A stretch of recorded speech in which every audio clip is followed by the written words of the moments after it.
bisita nyo kay Tatay Digong? Opo, so on time kami ngayon.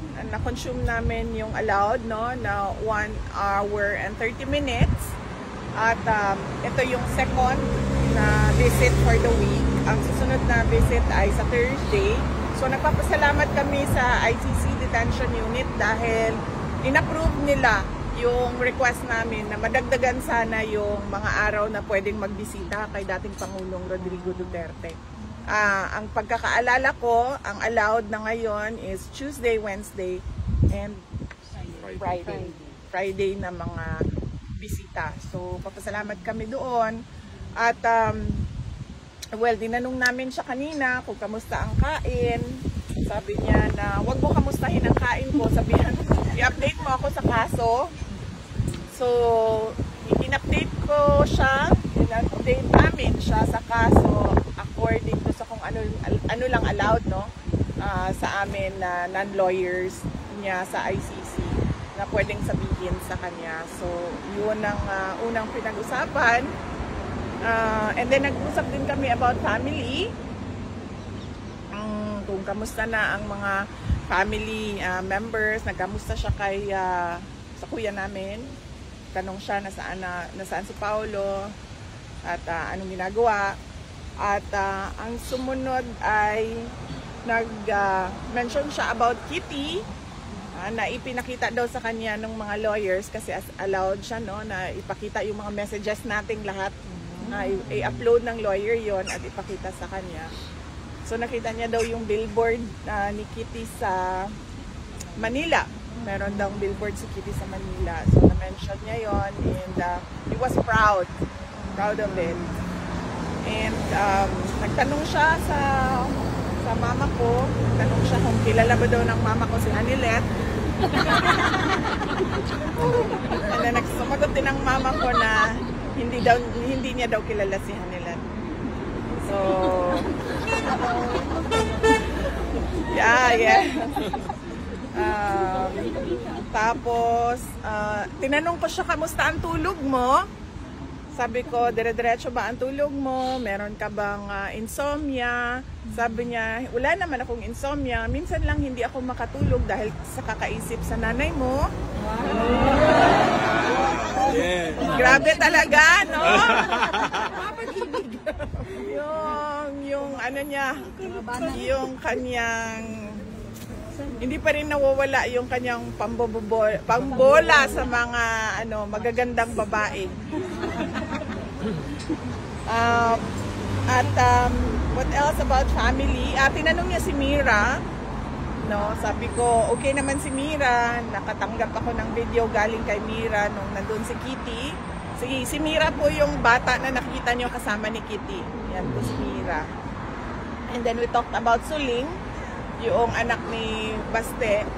At sinabi namin sa kanya na kapag nagsama yung dalawa, si Mira at si Suling, ay parang merong powerhouse of mga taratitat na mga babae na mga future strong women of the Philippines. At ano pa ba about family?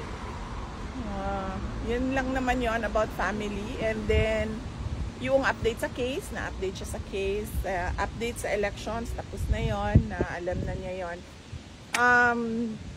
Tinanong ko siya kung ano ang message niya. Sabi ko, araw-araw may naghihintay sa labas, nagpapakita ng suporta sa iyo. At tinanong ko siya, sabi ko, may gusto ka ba na message sa kanya? And then giingon niya in Bisaya nga, tindog lang mo din ha, hantod sa kahangturan. But then alam namin lahat na joke yon. And then sabi niya, no, tell them na sandali by memory ko lang ito ulitin. I am eternally grateful for your showing of support, and I recognize your sacrifice which you do not have to do, so you can now go home. Yun ang sabi niya. So, we stay here. Correct. Ano, uwi pa tayo? Hanggang sa dulo po, ma'am. Hanggang sa dulo. Meron bang iwanan? Sa VP, usually po ba pag nag-visit kayo kay PRRD, nasaan po? Sa room or sa dining table, sa garden? Paano po ba? meron kaming special room Okay. doon sa visiting area dahil yun ang binibigay sa amin na na Space. space. Hindi kami tulog sa common area. Doon kami sa special room. May binalita ba kayo sa kanya na national news at ano naging reaction ni Tatay Dicon sa mga national news na binigay niya sa kanya? Wala kaming pinag-usapan na national news. Well, napag-usapan namin yung May 31. Ayan. Na kung nasaan tayo lahat. Yes. Napag-usapan namin yung May 31. So, nag-rundown ako ng mga speakers. Sabi ko, nandoon si Baste, nandoon si Senator Amy, nandoon si Senator Dante Marcoleta, Senator Robin Padilla, spokesperson Harry Roque, Attorney Vic Rodriguez, si Maharlika I mentioned, and then ako, and the lawyer, Richard Mata, and the American, Malcolm. yes, Alonso the Bong. American guest, si Malcolm. So sabi ko, we have 10 speakers, at madami ang pumunta, at madami ang nagpakita ng suporta, at madami ang nalasing. Yes. Madami ang nalasing, at madami ang nabusog. Sa sobrang dami ng pagkain din, madami ang nabusog, at madami ang mixed feelings dahil nakakalungkot na nagsama-sama tayo dahil nakakulong si Pangulong Duterte. Pero sobrang saya dahil nakikita mo yung pagkakaisa ng sobrang daming Pilipino for a single cause. And that is requesting ICC to send PRRD home. Yes. Pwede ba niyo makita mga video ng mga gathering mo? Pwede po ma'am, pero lawyers lang po ang allowed nun. So ang ginagawa namin is pinapadala namin sa lawyers, and then they upload it sa laptop nila, tapos kung may visit sila, pinapakita nila. Yung birthday niyo, New York had a very big gathering also sa Times Square. Yes ma'am, oo, I know. I think this is the 3rd year ba na ganun ang ginagawa ng mga nasa Personal friend ko yung pinaka-organizer. Opo. Siya din yung nag-organize for a Nakita ko yung ano doon, ma'am, yung sa, ano ba tawag, billboard? Hindi siya Yeah, yung video talaga. video talaga. Sobrang nakita ko yung Oo, no? talaga. Oo, parang 3rd time na yan, no? Hindi ko lang maalala kung 2nd or 3rd time na yan. At nagpapasalamat ako, hindi lang sa mga kababayan natin sa New York, kundi sa buong mundo na nag-celebrate din ng birthday ko. But more than that, may double cause yung kanilang celebration. Meron din silang panawagan to send PRRD home, to bring PRRD back to the Philippines.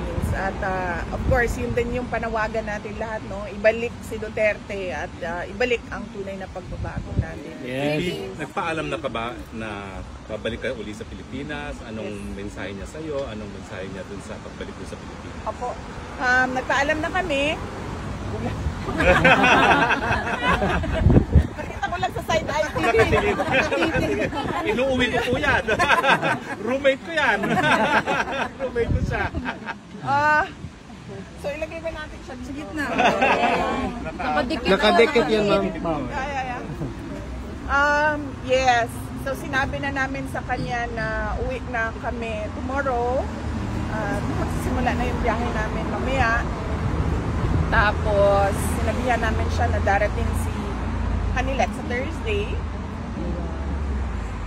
And then ang susunod na darating ay si Paulo, kasama yung kanya ang mga anak ko. Paano mo niyo po, kayong dalawa magkapatid, nire-reassure ang Pangulo para magkaroon siya ng hope na sooner makalabas na talaga siya dyan? As far as allowed sa amin ng mga lawyers na wala kaming privilege communication, sinasabi namin sa kanya yung alam na ng lahat, no? Public knowledge na nag-file ng questioning jurisdiction at ngayon ay merong provision sa Rome Statute, yung interim release na tinatrabaho din. And then one of the discussions as well was your suggestions, folks, no? To go through the Dutch law. Which she said, okay, you explore that. And then sabi ko, I can do that while I'm back in the Philippines na online na lang yung pag-aasikaso. At, well yun ma'am. Kung ano yung alam na ng lahat, yun lang din yung sinasabi namin para wala kaming ano. At yung bago yung tungkol sa Yung domestic remedy. Oo. Well, unfortunately, dahil paalis na si VP, no? Last question siguro si Mayor Baste. Ano pong feeling nyo dito sa bisita nyo, itong pangalawang bisita nyo kay Tatay Digo? Mas magaan kasi tingin ko okay naman siya. Okay naman. Yun lang, matanda na nga. Nasalita na ako kahapon, tama na. Walang bago. Sinisisi po ng ibang mga mambabatas na membro ng Makabayan Bloc sa pagpapaliban ng impeachment ay si President Marcos na nauna nagsasabing hindi niya gusto ang impeachment. Any comment po? Naku ma'am, hindi ko po alam, no? Hindi ko po nasusundan actually yung mga nangyayari sa Pilipinas kasi magkaiba yung time zone. So, gising na gising tayo dito, tulog naman sila lahat doon sa Pilipinas. Hindi ko nasusundan. Pero, ang pagkakaintindi ko ay madaming procedural lapses na nangyari na labag sa Constitution. May naamoy daw po na ang ilan sa nagsulong ng impeachment niya sa ginawang pagpapaliban ng Senado sa impeachment proceedings, may mga nagsabing na allegedly may pinoprotektahan at pinalalakutan daw po si Senate President Escudero po. Well, sa pagkakilala ko naman kay Senate President Cheese Escudero ay hindi natatakot yon. In fact, isa siya dun sa mga, kasama ba siya sa Spice Boys? Hindi, pero impeachment ni GMA tatlong no? beses. Yes, time. Oh yes, there was a group called Spice Boys at the time sa House of Representatives, di ba? Yung mga matatapang na mga batang. Oo, mga batang congressman. Parang kasali siya doon. But sa impeachment po, siya yung minority floor leader. Yeah, so During the anyway, time of GMA. yes, we do not remember him I do not know him na natatakot na klase na politiko. So, hindi ko lang alam saan nanggagaling yung sinasabi na takot si Senator Cheese Escudero. Hindi ko alam saan galing yan. Last question na lang po kay Sir Baste. Sorry ha. Kumusta yung jet lag niyo po? Better na, naka-recover na sana. Kaso pauwi na ako, so babalik na naman. Okay, yun lang po. Sir? Yes ma'am. My birthday wish ba si PRD sa'yo? Oh yes, noong May 30, nagkausap kami noon at meron siyang birthday wish pero I'd rather keep it private, sir. Okay. Thank you ma'am. Yes, ma'am. Last po, the Senate seems to be in conflict as to when they tackle the impeachment. If 19th Congress can carry it over to 20th or no, they need public notice. Well, yan ma'am, kina-question din namin yan. Yung pag-crossover from the 19th to the 20th Congress. Dahil ang composition ng House of yung lawyers ko na lang magsalita, ma'am. Kasi papagalitan na naman ako nila. Thank you, ma'am. BP, may Papagalitan na naman ako noon, ma'am, ng mga lawyers ko. So, Last. Yes, BP. Go ahead. Ano ba? BP, ang OBP at KOJC at ang pamilya Duterte ay nakaranas po ng injustices mula sa bagong PNP chief. So in this connection, ma'am, ano po ang inaasahan ninyong magiging sitwasyon sa Pilipinas sa ilalim ng bagong liderato ng PNP? Well, I do not think magiging mas maayos or mas maganda ang ating bansa, no? Unang-una, doon na lang tayo, no, sa pagpili ng Speaker of the House of Representatives. Na noon ko pang sinabi na bakit ka naman pipili ng Speaker of the House of Representatives na implicated in a bribery case on record in a case in the United States. So, yung pa lang kaduda-duda na diba? Parang, pag alam mo kaagad na ganun, hindi mo susuportahan yan as Speaker of the House of Representatives. In the same way, na merong recent findings ang Senate o violations of law of this police officer. So, bakit mo naman gagawing chief of police? So, masyadong sketchy yung decision. Okay, talagang kailangan ng lumipad si VP, ha? So, unfortunately, wala tayong panahon, no? So, but thank you very much, VP, and thank you very much to everyone But for we can do joining us. siguro one group photo. One group photo.